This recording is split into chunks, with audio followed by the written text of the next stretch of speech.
The story we're going to read today is called The Talking Wire. It's from Jack and Jill magazine, the June 1968 issue of Jack and Jill magazine.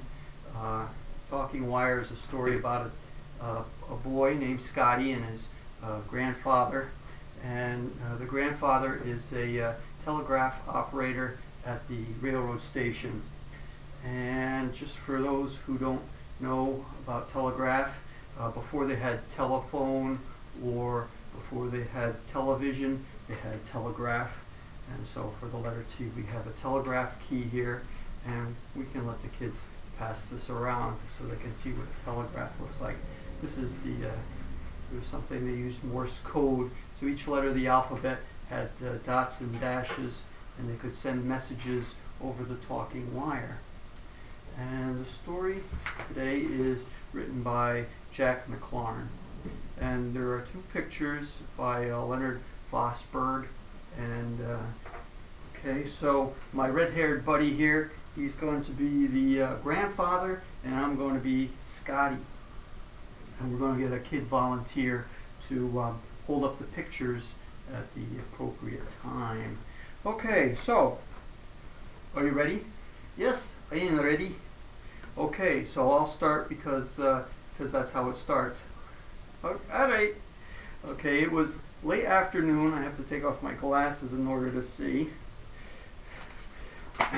It was late afternoon on a sunny day in June. Scotty hurried down the narrow path leading to the little railroad station at Fir Spring, where his grandfather worked, and that's Fir, F-I-R, not fur like fur on your cat or your dog.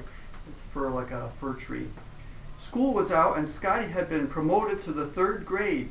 He was visiting his grandparents, as he did every summer. It was something he always looked forward to, and today was a special day because Grandfather had promised to show him how the telegraph worked. Grandfather could send messages in dots and dashes all over the wires to other places as far away as the city where Scotty lived. "Hi, Grandfather," he called as he entered the yellow-painted depot. "Today's the day. You said it was." His grandfather looked up from the tail. "Hello, young fellow," he said. "Just finishing up. I already put down my train signal so no train should think they should have to stop." "Sure, I know," Scotty said importantly. "I saw that when I came up. Is this where you send messages?" "Telegraph," Scotty's grandfather laughed. "Ha ha ha ha. Come here and I'll show you. Now this is a sounder." He touched the gleaming brass instrument on the tail. "This little metal bar goes up and down and makes a clicking sounds or dots and dashes. And this is the key." He indicated a small lock knob on a small lock clock. "It opens and closes an electrical circuit that makes the sounder click the same way in every office on the line. Listen, this is your name." Grandfather's fingers danced on the little black knob. The metal bar of the sounder moved up and down as if it were alive. Click, click, click, it went. Click, click, click, click, click, clack, clack, click, click, click, click, click, click. "That was Scotty," he said. "All the other telegraphers on the division heard it." "Gee," Scotty breathed. "You mean they all knew it was my name? May I try it?"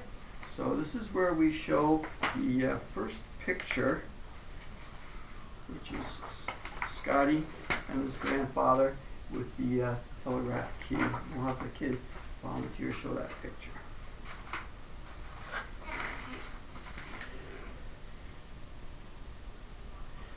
"Gee," Scotty breathed. "You mean they all knew it was my name? May I try it?" "A little early for an 8-year-old to talk in Morse code," said Grandfather. "Here, put your fingers on the key." Gingerly, Scotty put his fingers on a little black knob. His grandfather's big hand covered his. This is a dot. He pressed down gently and let his hand up quickly. The sounder AR made a sharp little click, and this is a dash. He held Scotty's fingers down a bit longer. The sounder said clack. Grandfather went on, and between dots we sometimes wait a little. That is a space. We put them together to make uh-oh. The sounder began rattling at a great rate. Grandfather chuckled. Ha ha ha. That's Mr. Rafferty, the train dispatcher at 2 Rivers. 2 Rivers, say 2 Rivers. 2 Rivers. He wants to know who Scotty is. I'll tell him. His fingers tapped merrily on the little black key. A tiny spark danced under the knob, and the sounder chattered like a cricket. Mr. Rafferty says hi. He smiled, Grandfather. 4 dots, then a 2 dots is the way a telegrapher says hello. When Mr. Rafferty wants me, he just taps 2 letters, F, S, for fair ring. Like this. He drummed on the key, and the sounder went click, clack, click, click, click, click. He tapped the letters out several times. Scotty listened eagerly. Then his grandfather got up from his chair. Suppose you stay here and listen to the wire.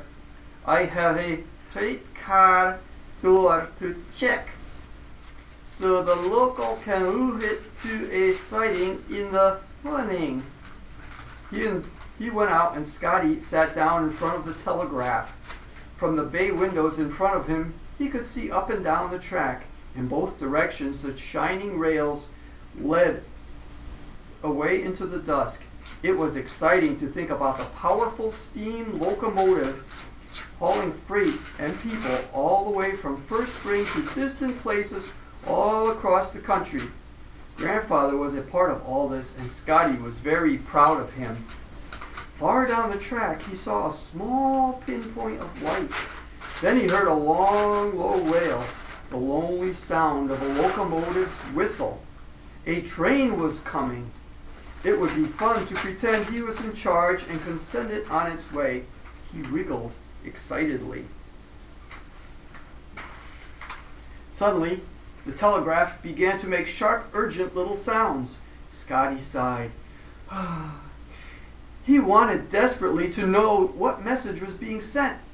Click, clack, click, click, click, click, over and over again. Then he remembered Grandfather had said that when Mr. Rafferty wanted him, he signaled FS for First Spring. Scotty jumped up and ran outside. He hurried down beside the track to his grandfather, who was locking the door on a boxcar. Grandfather, he panted, the wire, the telegraph is clicking.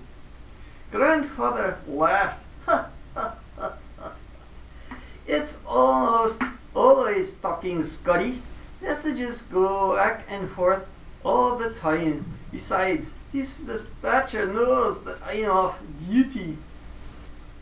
But Grandfather, he's saying FS. I know it is. Together they hurried back to the depot. The train whistle wailed again. The headlight was brighter and nearer. Inside, the sounder was still clattering frantically. Click, clack, click, click, click, click. He is calling me, Grandfather explained. He slid into the seat, snapped the key open, and rapped sharply on the button. The sounder immediately broke into swift chattering. Grandfather listened intently for a moment and then stood up. He grabbed a lantern from the shelf and ran outside to the track. He stood there, waving the lantern back and forth, back and forth. Okay, so this is where we get our kid volunteer to show the second picture of Grandfather waving his lantern. And so here's Grandfather waving his lantern. There's only 2 pictures in this story, but that's the second picture. The train whistle arced shortly twice, and then there was a screeching of metal on metal and prolonged hiss of air. Finally, the long passenger train ground to a stop. The blue uniformed conductor came rustling along the platform. "What's up?" he demanded. "First time number 48's been flagged here since..." Don't know, Grandfather said quickly. Just got the word to stop here. Didn't have time to find out what the trouble is. Back in the depot, Grandfather sat down in front of the telegraph and began to tap on the key. When he stopped, a message came rattling back at him immediately. After a moment or so, he looked up at Scotty and the conductor. They got a call from a farmer up ahead at 2 Rivers, he said. He saw a big boulder that had rolled onto the track about 2 miles east of here. Mr. Rafferty tried to stop you at Cottondale, but you had already gone through. He took a chance on my still being in the office and called me, even though he knew that I was supposed to be off duty. The conductor whistled. Lucky for you, you were here. Once we passed First Spring, we'd have been going 80 miles an hour. But I wasn't here. Grandfather said, I was down the track checking a freight car. Scotty heard the call and came to get me. The boy, the conductor said in amazement, is he a telegrapher? Scotty smiled and straightened up his shoulders. Well, I'm not one yet, sir, he said, but Grandfather has promised to teach me. I just learned how to use the signal for First Spring sounds this afternoon. You'll have your first telegraph lesson tomorrow, said his grandfather proudly. And Scotty, Mr. Rafferty, says thank you. Thanks, said the conductor, from all of us. All right, so that's the end of our story. So, what do you think about that story? That was a very exciting story. So, how many characters are in the story? There are 2 characters in the story. The Scotty, and there is Grandfather.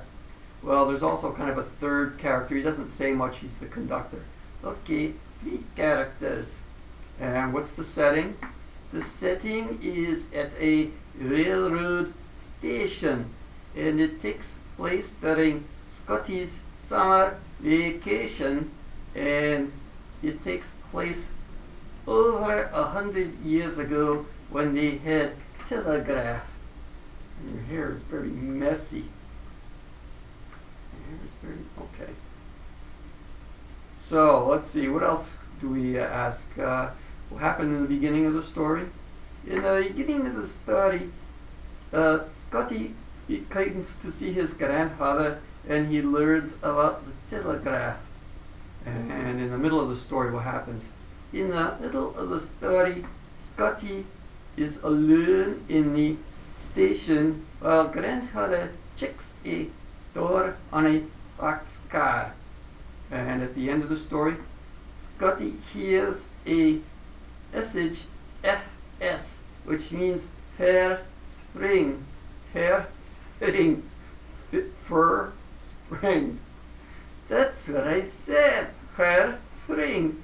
And he goes to get Grandfather, and they wave a lantern and stop the train to save everyone from a terrible train crash.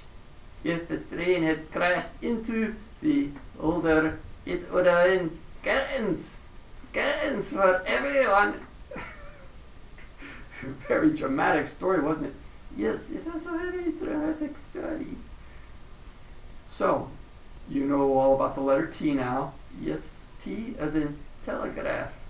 And T as in television and telephone. Yes, telephone and television. And I guess that's it. Okay. So, I guess I'll go turn the camera off now.